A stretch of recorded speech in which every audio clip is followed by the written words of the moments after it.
मेरी नजरें उसकी सादगी और शांति पर टिकी थी। मेरी शादी मेरी मर्जी के खिलाफ एक साधारण लड़के के साथ कर दी गई थी। उसका नाम था विजय। उसके परिवार में बस उसकी माँ सरोज जी थी।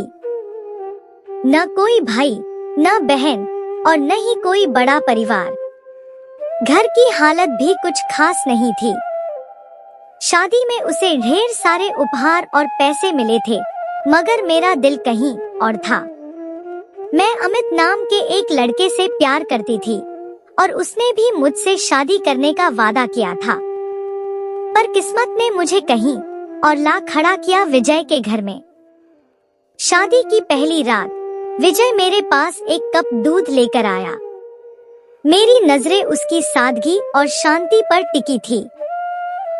मैंने गुस्से में उससे पूछा, एक पत्नी की मर्जी के बिना अगर पति उसे छूता है तो क्या उसे बलात्कार कहेंगे या फिर हक?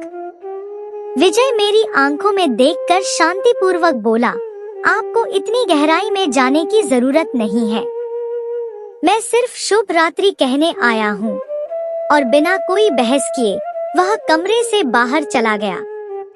उस समय मैं सोच रही थी कि कोई झगड़ा हो ताकि मैं इस अनचाहे रिश्ते से छुटकारा पा सकूं। मगर विजय ने मुझसे कोई सवाल नहीं पूछा, कोई दबाव नहीं डाला। दिन बीतते गए और मैं उस घर में रहते हुए भी कभी किसी काम में हाथ नहीं लगाती थी। मेरा दिन इंटरनेट पर बीतता, अक्सर अमित से बातें करती या सोशल मीडिया पर समय बिताती। सरोज जी, विजय की माँ, बिना किसी शिकायत के घर का सारा काम करती रहती।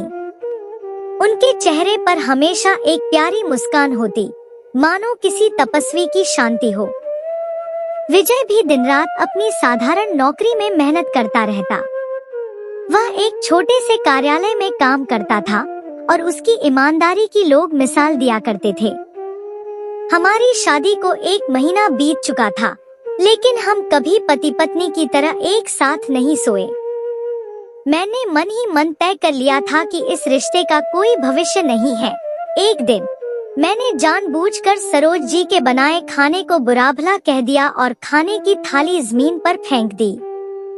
इस बार विजय ने पहली बार मुझ पर हाथ उठाया, लेकिन उसकी आंखों में कोई क्रोध नहीं था, बल्कि एक अजीब सा दर्द था। वह चिल्लाया नहीं, बस मुझे घूरते हुए बोला, इतनी नफरत क्यों है?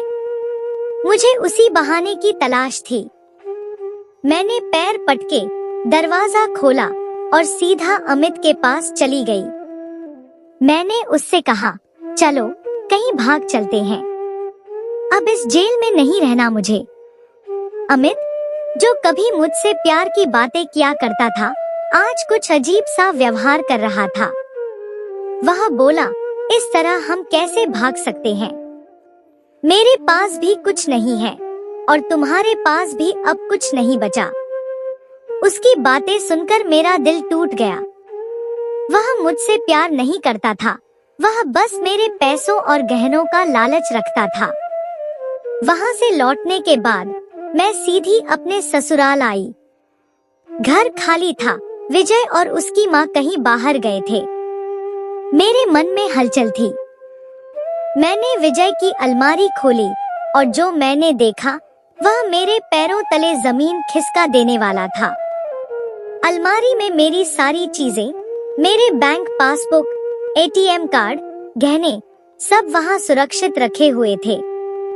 और पास में ही एक खत रखा था जिसमें विजय ने लिखा था, मैं जानता हूँ कि यह रिश्ता तुम्हारे लिए बोझ है, लेकिन मैंने तुम्हारी हर चीज को संभाल कर रखा है ताकि एक दिन जब तुम खुद को इस घर का हिस्सा मानोगी तो यह सब तुम्हारा हो।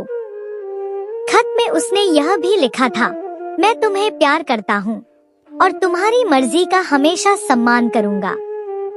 मैं जबरदस्ती से नहीं, बल्कि तुम्हारे प्यार से तुम्हें अपनी पत्नी बनाना चाहता हूँ। इस खत को पढ़ने के बाद मेरे मन में विजय के प्रति एक नई भावना जागी। उसने कभी मुझ पर कोई हक नहीं जमाया, उसने हमेशा मेरा सम्मान किया। मुझे एहसास हुआ कि सच्चा प्यार सिर्फ अमित जैसे दिखावे में नहीं होता, बल्कि विजय जैसे सादगी में भी हो सकता है।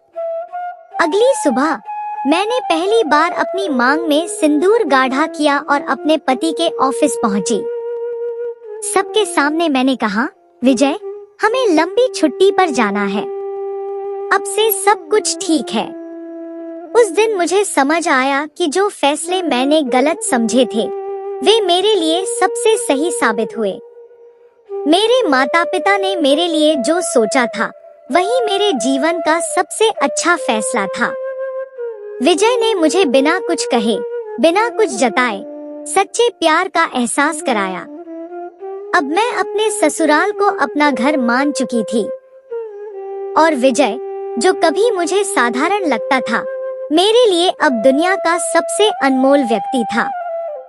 दोस्तों, यह कहानी सिखाती है कि कभी-कभी जिंदगी में हमें जो मिलता है, वह हमारे अपने सपनों से कहीं बेहतर होता है। प्यार में सादगी और सम्मान भी उतने ही महत्वपूर्ण हैं, जितने की भावनाएं।